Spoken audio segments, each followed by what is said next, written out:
Welcome back to my channel guys. तो दोस्तों आज हम बात करने जा रहे हैं रांझना 2 मूवी के बारे में, जिसको तेरे इश्क में का टाइटल दिया गया है। तो दोस्तों मैं ये कह सकता हूँ कि ये मूवी जो है काफी हद तक पैरेलल आपको देखने को मिलेगी रांझना पार्ट 1 के। पार्ट 1 में क्या होता है कि दोस्तों जो धनुष हो गए, ठीक है, और जो सोनम कपूर हो गए, तो जो स्टोरी होती है इनके अराउंड घूमती रहती है और कुछ ज्यादा कॉम्प्लिकेटेड कुछ भी नहीं है और कोई भी दिमाग नहीं लगाना होता। जो स्टोरी चलती है तो वो सिंपली चलती रहती है, बस थोड़े से उतार चढ़ाव आते रहते हैं। लेकिन इसका जो सीक्वल है, ये जो तेरे इश्क में जो मूवी है, तो इसके अंदर मल्टीपल चीजें चल रही है। कहीं एग्जाम चल रहे हैं, कहीं भाई बंदा फाइटर जेट उड़ा रहा है, और वही कई सारी चीजें हो रही है, बीच में प्यार भी हो रहा है, एंगर भी हो रहा है, तो मल्टीपल चीजें आपको देखने को मिलेंगी। लेकिन वो कहीं ना कहीं आपको भाई मिसमैच आपको देखने को मिलेगी। कहीं डायलॉग अच्छे नहीं है, कहीं बीच में परफॉर्मेंस जो है मिस हो जाती है, और कहीं ना कहीं भाई अगर सब कुछ ठीक चल भी रहा हो तो बैकग्राउंड म्यूजिक मात खा जाता है। तो मैं ये कह सकता हूँ कि दोस्तों रांझना पार्ट 2 ये जो आई है, तो मैं इसके लिए खुश तो हूँ कि भाई जब मैंने पार्ट 1 देखा था तो भाई मैं बहुत ज्यादा एक्साइटेड था और काफी हद तक दुखी भी था कि भाई इतनी सैड एंडिंग दी हुई है, या तो इसका सेकंड पार्ट आना चाहिए या भाई इससे रिलेटेड कुछ आना चाहिए। और जब भाई इसका ये कंटेंट आया भी तो मैं भाई बहुत ज्यादा खुश था और मैं भाई ये मूवी देखी भी। तो मैं ये कह सकता हूँ कि मैं इस चीज के लिए सेटिस्फाई हूँ कि इसका कोई कंटेंट आया।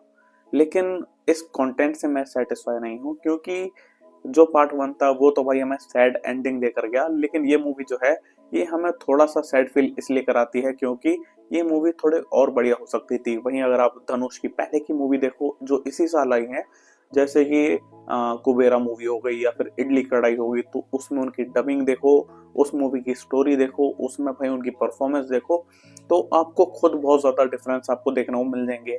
यहाँ तक कि मैंने जो कांथा मूवी देखी थी तमिल में देखी भाई, और फिर भी बहुत ज्यादा बढ़िया लगी, क्योंकि जो एक्टर्स हैं सलमान, तो भाई उन्होंने बहुत बढ़िया एक्टिंग करी थी और जो स्टोरी थी वो भी बहुत बढ़िया थी जिस हिसाब से चीजें हो रही थी। लेकिन ये जो मूवी है रांझना 2, तो ये उस लेवल की भाई मेरे को बढ़िया नहीं लगी। इसमें चीजें और ज्यादा बढ़िया हो सकती थी लेकिन नहीं हो पाई। लेकिन मैं फिर भी बहुत ज्यादा खुश इसीलिए हूँ कि भाई मैं चाहता था कि इसका दूसरा कोई कंटेंट आए, और फाइनली जो रांझना 2 है वो मेरे को देखने को मिली। लेकिन धनुष अगर थोड़ा और डबिंग पे ध्यान देते या फिर परफॉर्मेंस और ज्यादा बढ़िया देते तो चीजें और ज्यादा बदल सकती थी। A R रहमान का म्यूजिक था भाई, लेकिन फिर भी मात खा गए भाई। चीजें बहुत ज्यादा बढ़िया हो सकती थी, और ये चीजें ऐसी नहीं है कि भाई हमें मूवी देखने के बाद पता चल रहा है। ये हमें स्टार्टिंग से ही धीरे धीरे हिंट मिल रहा था कि कहीं ना कहीं भाई अपने को जो है म्यूजिक उतना बढ़िया देखने को नहीं मिलेगा। धनुष की जो डायलॉग्स थे तो उससे भी अपने को डबिंग का आइडिया हो गया था, जो परफॉर्मेंस थी उससे आइडिया हो गया था। लेकिन फिर भी कहीं ना कहीं मैं ये कह सकता हूँ कि एक बार देखने लायक तो ये मूवी है ही। बाकी hope for the best guys. इस बारे में आपका क्या कहना है, let me know in the comments. अगर आपको वीडियो पसंद आए तो वीडियो को लाइक करें, चैनल को सब्सक्राइब करें, एंड थैंक्स फॉर